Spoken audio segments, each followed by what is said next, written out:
আসসালামু আলাইকুম দর্শক, স্বাগত জানাচ্ছি সিএমএম বাংলা টিভির সংবাদে।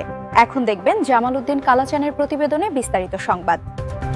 সুপ্রিয় দর্শক, দেশে এবং দেশের বাইরে বিশ্বের যে কোনো প্রান্ত থেকে সিএমএম বাংলা টিভি চ্যানেলের নিয়মিত অনুষ্ঠানটি উপভোগ করছেন যারা, আপনাদেরকে জানাচ্ছি সুস্বাগত।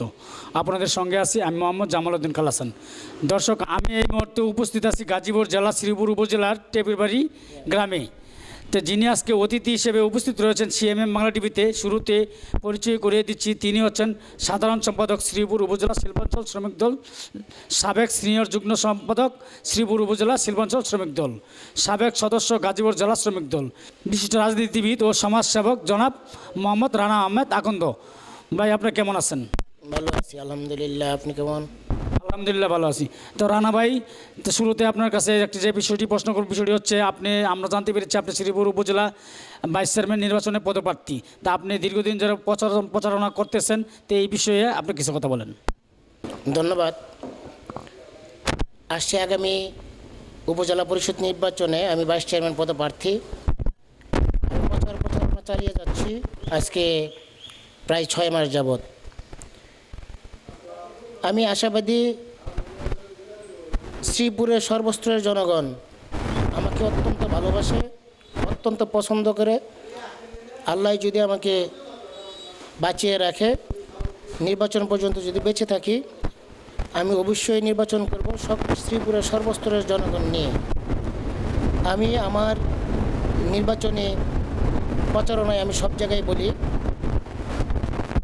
আমি 100% স্বচ্ছতার ভিতর, জবাবদিহিতার ভিতর আমি রাজনীতি করি এবং সামনে যদি আমি উপজেলা ভাইস চেয়ারম্যান হই, জনগণের জবাবদিহিতার আওতায় আমি সবসময় বদ্ধপরিকর থাকব। রানা ভাইয়ের কাছে আরেকটি বিষয় জানবো, বিষয়টি হচ্ছে যে আপনি প্রচারণা করে এলাকার জনগণের কাছ থেকে আপনি কতটুকু ভালোবাসা পাবেন বলে মনে করেন, এই বিষয়টা নিয়ে কিছু কথা বলেন।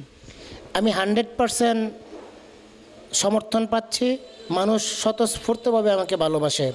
আমি আজ 25 বছর যাবৎ জনগণের পাশে আছি, জনগণের পাশে থাকবো। যতদিন বেঁচে আছি ততদিনই থাকবো ইনশাআল্লাহ। জনগণ যদি, শ্রীপুরের সর্বস্তরের জনগণ যদি তারা আমাকে যে পরিমাণ ভালোবাসে, এটা আমি আসলে ভাষায় প্রকাশ করতে পারবো না। আমি আশাবাদী প্রতিটা ইউনিয়ন, প্রতিটা ওয়ার্ডে আমার যেই ভাই বন্ধু, আত্মীয় স্বজন, নেতাকর্মী যারা আছেন, তাদের এই অত্যন্ত এই ভালোবাসার আমি প্রতিদান কিভাবে দিব আমি জানি না। আমি আশাবাদী আমি 100% সাকসেস হব ইনশাল্লাহ। আপনি শ্রীপুর উপজেলা ভাইস চেয়ারম্যান নির্বাচিত হলে আপনি এলাকার জনগণের জন্য কি কি ভূমিকা পালন করবেন? আমার 1 নম্বরে থাকবে গরিব দুঃখী মানুষের অধিকার আদায় করা, গরিব দুঃখী মানুষের পাশে দাঁড়ানো। সমাজের যেই অবহেলিত মানুষ আছে তাদেরকে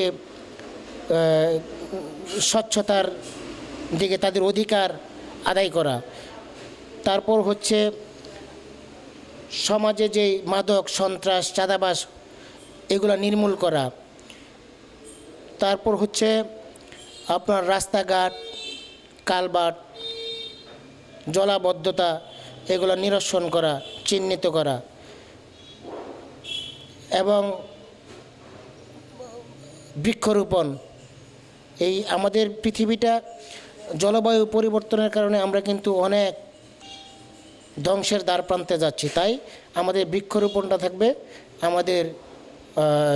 আমার সর্বোচ্চ থাকবে এই বৃক্ষরোপণের উপর।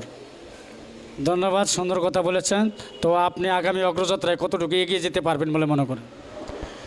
আল্লাহ পাক জানে, তবে আমি 100% আশাবাদী। এদেশের গরিব দুঃখী মানুষ, খেটে খাওয়া মানুষ, যারা কলকারখানায় কাজ করে, শরীরে কালি মেখে, সারা শরীরে কাদামাটি মেখে কাজ করে, তাদের অধিকারটা যাতে আমি আদায় করতে পারি। একটা কৃষক শ্রমিক তাদের মূল যেই সমস্যাগুলো যাতে আমি আদায় করতে পারি, আমার সর্বোচ্চ অগ্রাধিকার থাকবে তাদের প্রতি। ধন্যবাদ, সুন্দর কথা বলেছেন রানা ভাই। রানা ভাইকে সিএমএম বাংলা টিভি চ্যানেলের পক্ষ থেকে অসংখ্য ধন্যবাদ জানাই গুরুত্বপূর্ণ কথা বলার জন্য। আপনাকেও ধন্যবাদ এবং আমার শ্রীপুর উপজেলার সর্বস্তরের জনগণকে ধন্যবাদ। ধন্যবাদ। ধন্যবাদ। দেখা হবে, কথা হবে আগামী পর্বে। ভালো থাকুন, সুস্থ থাকুন, শুভকামনা রইল। আল্লাহ হাফেজ।